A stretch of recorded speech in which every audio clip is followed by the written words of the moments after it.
Grabe ang nangyari today, nagpakain lang si mother ng doggies, napaaway pa siya. Wala silang makakainan, bakit hindi tayo mag-share ng pagkain? Sasabayan niyo pa kami magbigay ng pagkain? Ayaw, dito ko lang yung pagkain, paano ka? Sabi mo, huwag kayo magpagyan ng pagkain sa aso!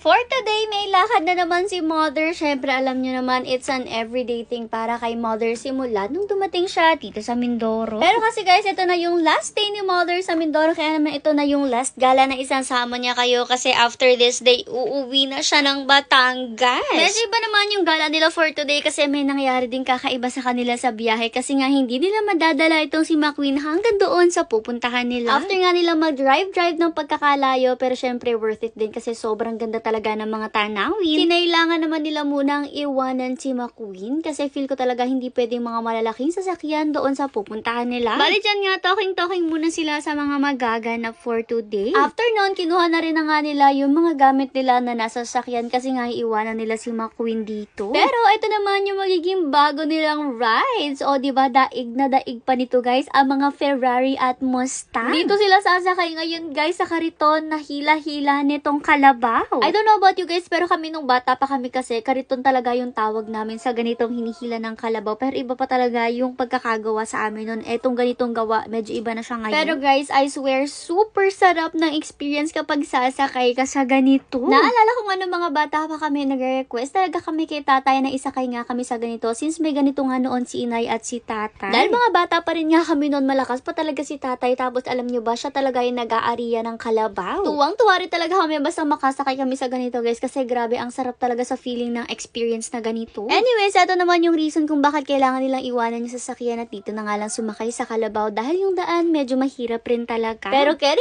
naman yan ng ganito mga kalabaw, easy lang talaga sa kanila kahit yung ganito mga ilog at syempre pati na rin nga yung ganitong land, nakakaiba yung daan. Kahit gaano kataas rin nga yung ilog, carry yan ng kalabaw, alam niyo naman, wonder worker talaga ang mga kalabaw at grabe din talaga yung mga strength nila. Anyways, after nga na napakasaya experience nila, ayan, nakarating na rin nga sila dito sa pupuntahan nila mismo. Naglakad-lakad lang rin naman sila ng konti para makapunta at makarating rin nga sila sa resort kung saan sila magsistay ngayon. Dito nga sila nakarating guys sa Tucuran Falls sa Sancho Doro. Grabe, panlaban rin talaga ang Mindoro sa mga magagandang tourist spots, lalong-lalo na sa mga falls nila na meron ding mga ilog. Grabe nga, sobrang dami na rin namin napuntahan nung kasama kami ni mother. Tapos ngayon na nakauwi na nga kami at si mother na lang yung nandito. Grabe, ang dami pa rin talaga niyang napupuntahan. Anyways, ito na nga, pumunta na sila sa cottage kung saan sila magsistay ngayon at after nun, si mother naglibot-libot rin nga muna dito. Feel ko talaga nung time na to, hirap si mother pag akyat dyan, pero syempre, Gina rin naman siya kasi tingnan nyo naman, nagkukunwari pa talaga siyang nadudulas dyan ha. Pero alam nyo ba guys, yung ganito talaga, yung napakasarap sa pakiramdam, yung alam nyo kahit medyo mahirap yung daan, medyo challenging, pero grabe,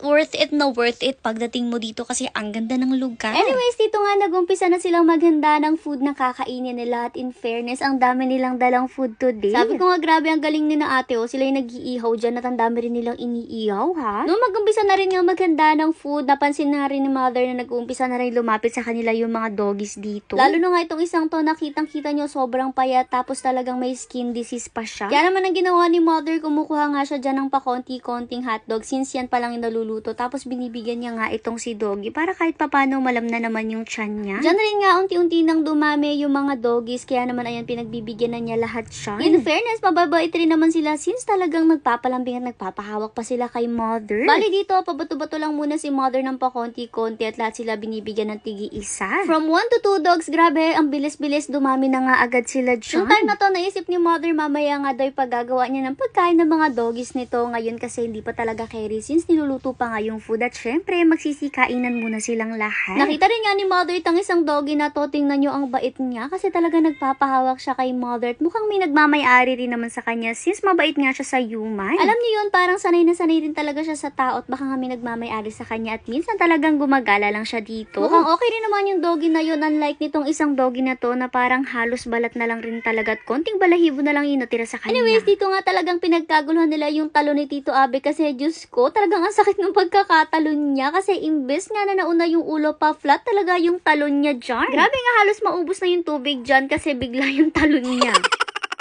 Bago pa man sila magumpisa na magsiliguan yung ibang mga kasama na una na nga silang kumain. Pinagsalu-saluhan na rin nga nila yung mga niluto ni na ate kanina, yung mga inihaw nila, at yun talaga yung masarap na part. At mas nakaka-enjoy pa nga dito guys kapag nagkamay talaga kayo, yun talaga yung masarap na kain. After naman kumain ng lahat, ito na nga si mother, nag-start na rin siya na gumawa ng pagkain na ibibigay niya sa mga doggies. Balang ginawa nga niya dyan yung kanin, tapos sinamahan niya nga ng ulam, tapos pinake sure niya na hinimay-himay niya ng maayos para nga mas kumalat sa kanin at mas kainin nila yung food na ibibigay. Habang nagagawa pa lang nga si mother, meron na talaga mga nag-aabang na mga doggies sa kanya, since feel ko nariramdaman nila na pakakainin sila. Bale, ito nga, nagpwesto-pwesto na sila ng pagbibigyan sa mga doggies. Din yung Sito Abe, nilinis pa talaga niya yung paglalagyan ng pagkain ng isang doggie. Pinag-iwahiwalay na rin nga nila yung pagkain para ma-sure na wala mag-aaway, pero Diyos ko, hindi talaga may iwasan yung ganyang kaganapan. At eto nga, may nangyari talaga dito guys.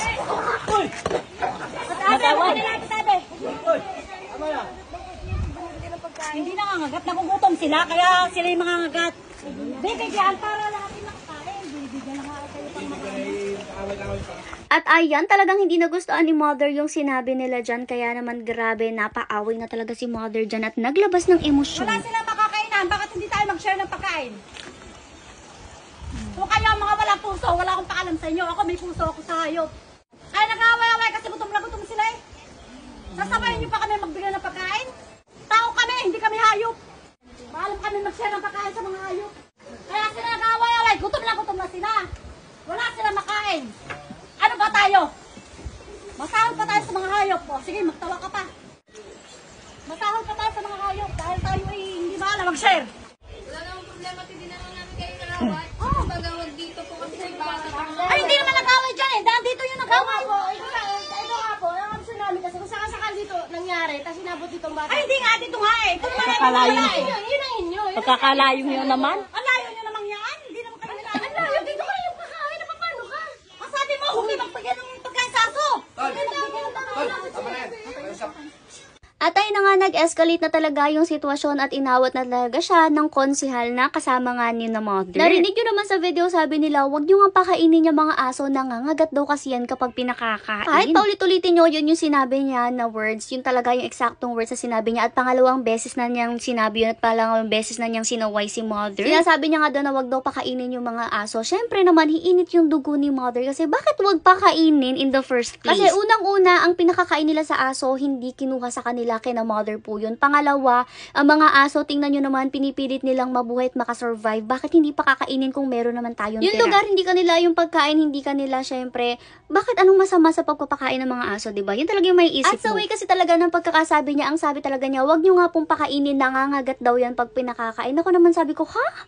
Paano nangangagat pag pinakakain? Saan ka nakakita ng aso na pinakakain mo nakakagatin pa? Ang kakagatin niya yung pagkain, hindi ikaw. Oo, mag-aaway talaga yung mga aso kasi nga sa sobrang gutom nila, nagkakaroon ng tension in between them dahil pag-aagawan talaga nila yung pagkain. Kaya naman kita nyo, pinaglalayo-layo talaga ni na mother yung pagkain na talagang hindi rin naman may iwasan yan kahit paglalayuin na. Kaya lang ginagawa ni mother ng paraan, magkakalayo talaga. Pero kasi yung thought at yung sasabihin mo na tumigil si mother pagpapakain ng mga aso, tagilid ka talaga. Lalo na't alam nyo tong si mother, kahit saan pinapakain niya yung mga doggies, kahit saan siya pumunta, kahit anong mga aso yan na makita niya, pakakainin niya. Yung si mother, nagdadala pa yan ng dog food sa sasakyan. Lagi yung may dog food sa sasakyan niya para ma-make sure niya na kung may makita man siyang aso na nagugutom, at least mapakain niya. Yun na yung way ng pagpapasalamat niya or pagtulong niya sa ibang mga aso. Pero syempre, may point rin naman sila, kaso nga lang yung point nila, hindi agad nila sinabi at hindi nila sinabi ng maayos. Narinig nyo naman sa commotion nila, sabi nga nila, may bata kasi dito, delikado, what if sugurin yung bata kung magalit yung aso na pinakakain. Which is true naman, delikado talaga kasi nga nag-aaway yung mga aso at hindi pwede talaga na makadama yung bata. Pero kasi they can say it nicely, nung una pa lang, dapat sinabi man lang nila is,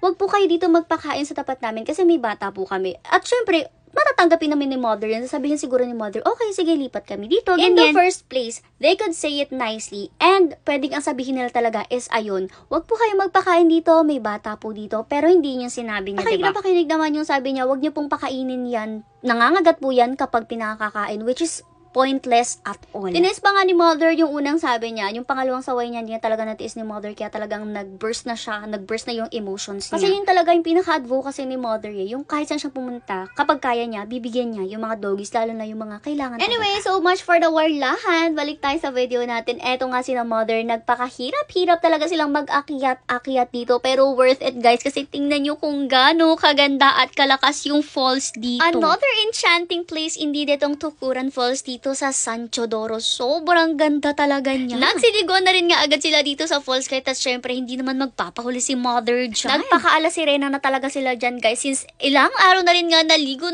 sila sa mga falls at sa mga ilog. Pero kasi itong uwi at itong vacation ni Mother na to sa Mindoro, ito talaga yung best vacation ever niya dito. Kasi nga ngayon talaga puro gala siya at ang dami niya napuntahan ng magandang spots dito sa Mindoro. Anyways, after nga nilang i-enjoy itong Tukuran Falls, time to go home na nga para hindi sila abutin ng dilim. Grabe, the fun never ends kasi habang pauwi, syempre dito naman sila sasakay sa hinihila ng kalabaw at itong si Mother katabi pa talaga siya nang nag-aariya ng kalabaw. Sabi ko nga, Diyos ko, sa susunod na uwi namin, i-make sure ko na ma-experience ko rin to at sasama ako kapag pumunta ulit sila dito. Anyways, nung makarating nga sila dito sa place kung saan nila iniwan si McQueen, nagpasalamat pa talaga si Mother dyan kay Mr. Carabao kasi nga naihatid sila ng safe dito. Syempre, bago nga sila umalis, nagapunta rin nga si Mother dito kay Kuya pang merienda. Syempre, bayad na rin nga sa paghahatid sa kanila. After nung diretso uwi na rin sila at another core memory indeed ang nagawa nila today.